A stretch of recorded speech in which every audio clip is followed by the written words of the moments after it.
පුතේ අද අපි කතා කරන්න යන්නේ 2023 A-level රසායන විද්‍යා ප්‍රශ්න පත්‍රයේ පළමු ප්‍රශ්න පත්‍රයේ 5 වෙනි ප්‍රශ්නය කාබනික සංයෝග වල IUPAC නාමකරණයට අදාළ වන.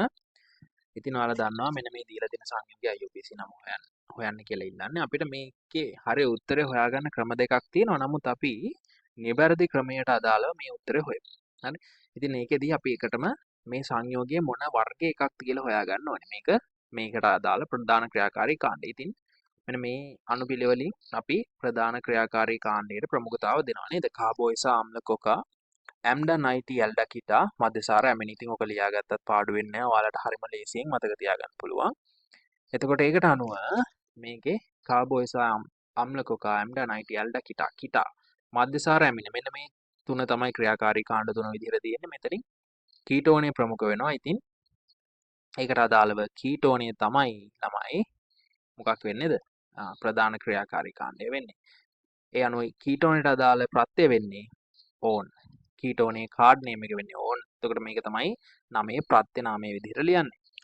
දෙවන පියවර වෙන්නේ ප්‍රධාන කාබන් දාමය මව් කාබන් දාමය හඳුනාගෙන එයාව අංක කරන එක. ඉතින් අනිවාර්යයෙන්ම ප්‍රධාන කාබන් දාමය ඇතුලේ ප්‍රධාන ක්‍රියාකාරී කාණ්ඩය ඉන්නත් ඕනේ. ඒ වගේමයි කාබනික සංයෝගය ඇතුලේ ද්විත්ව බන්ධන හරි ත්‍රිත්ව බන්ධන හරි තියෙනවා නම් ඒකත් අහු වෙන්නත් ඕනේ. ඊට පස්සේ අර එහෙම අහු වෙන්න පුළුවන් එකම කාබන් දාමයයි තියෙන්නේ අපිට මෙන්න මෙයා විතරයි. එහෙනම් මෙයාවත් හඳුනා ගත්තා. හැබැයි දැන් මෙයාව අංක කරන්න තියෙනවා. මේක තමයි වැදගත්ම වැඩේ. මොකද අංක කිරීම වැරදියට කරොත් එහෙම ඔයාලට ලැබෙන්නේ වැරදි උත්තරයක්. අංක කරන්න පුළුවන් දිශා දෙකකටනේ මේකේ මේ පැත්තෙන් පටන් අරන් ඔහොම අංක කරගෙන යන්න පුළුවන්.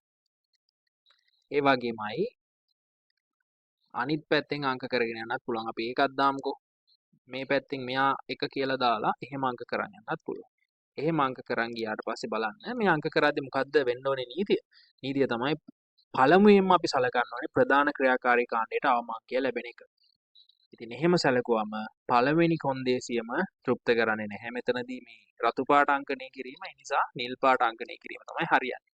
එතකොට මව් දාමයට අදාළව නැත්නම් ප්‍රධාන දාමයට අදාළව කාබන් පරමාණු 6ක් තියෙනවා. ඊට අදාළව ලැබෙන නම තමයි හෙක්ස් කියන්නේ.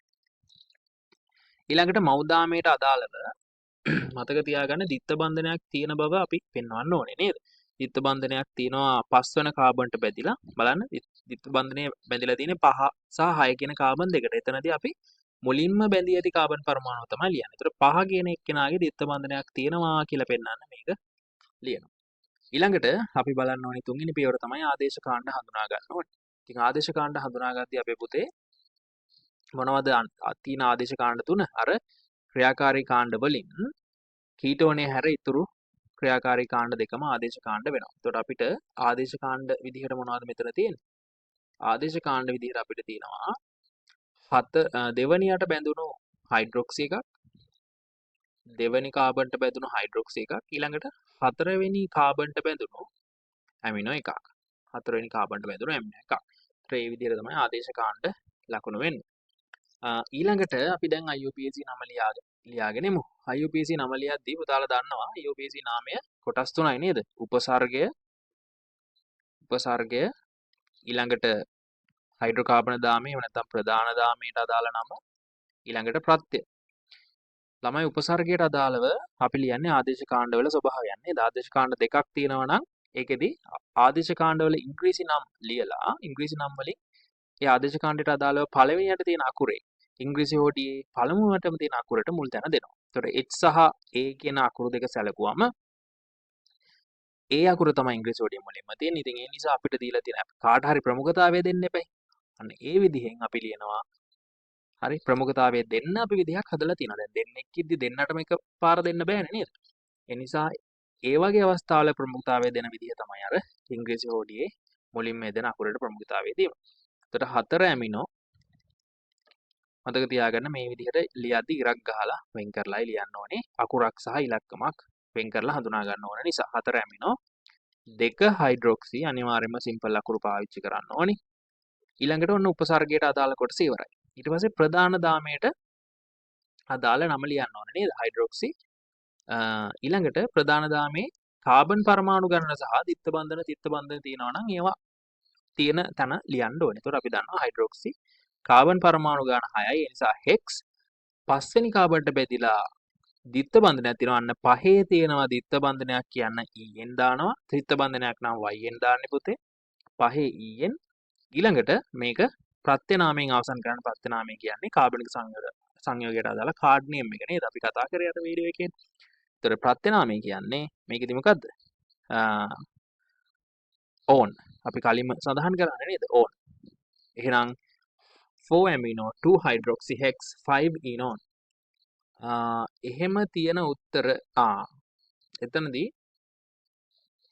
මට කියන්න අමතක වුණා මොකද්ද කරන්න ඕනේ මේ ඕන් කියන එක්කෙනාගේ පොසිෂන් එක දැම්මේ නැහැ නේ අපි ප්‍රත්‍යනාමය ලියද්දී අනිවාර්යෙන්ම කීටෝනේ තියෙන කීටෝනේ අනිවාර්යයෙන් පළවෙනි කාබන්ට බෙදලා නෙමෙයි තියෙන්නේ කීටෝනේ තියෙන්නේ කුමන කාබන් පරමාණුවට බෙදලාද කියන එක දාන්න ඕනේ 3 තමයි කීටෝනේ ඉන්නේ 3 ඕන් හරි 4 amino 2 hydroxy X 5 in 3 ඕන් එතකොට ඒකට අදාළව අපිට උත්තරේ ගන්න වෙන්නේ පිළිතුරු අංක 4 හැබැයි මේක කරගන්න වෙන විදිහකුත් තියෙනවා මෙන්න මේ පොඩ්ඩක් පැහැදිලි කරන්න වෙන මේක බලා ගන්න දැන් අපිට හරියටම මේ වගේ මෙහෙම වෙලාව අරගෙන විනාඩියක් විතර අරගෙන හරි උත්තරයට යන්නත් පුළුවන්. හැබැයි එහෙම නැතුව වෙන විදිහකින් මේකේ උත්තරය හොයන්නත් පුළුවන්. බලන්න කාබනික සංයෝගය දිහා බැලුවා.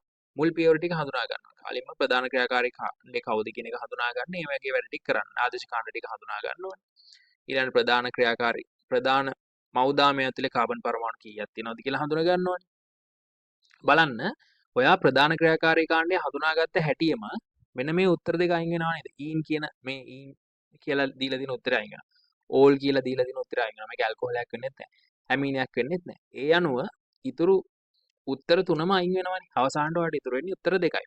ඉතින් ඔයාලට බලන්න තියෙන්නේ මේ බලන්න ඔයා හරියට කාබන් දාමයේ ලකුණු කරා නම් කාබන් දාමයේ මෞදාමයේ ලකුණු කරා නම් ඔයාට කෙලින්ම උත්තරයට යන්න පුළුවන් වැඩි වෙලාවක් ගත නොකර. හරි? කාබන් දාමයේ හරියට අඳුනාගෙන අංක කරා නම් කෙලින්ම අපව සම්පූර්ණ සංයෝගයකම නම් කර කර ඉන්න ඕනේ. කෙලින්ම අංක 4.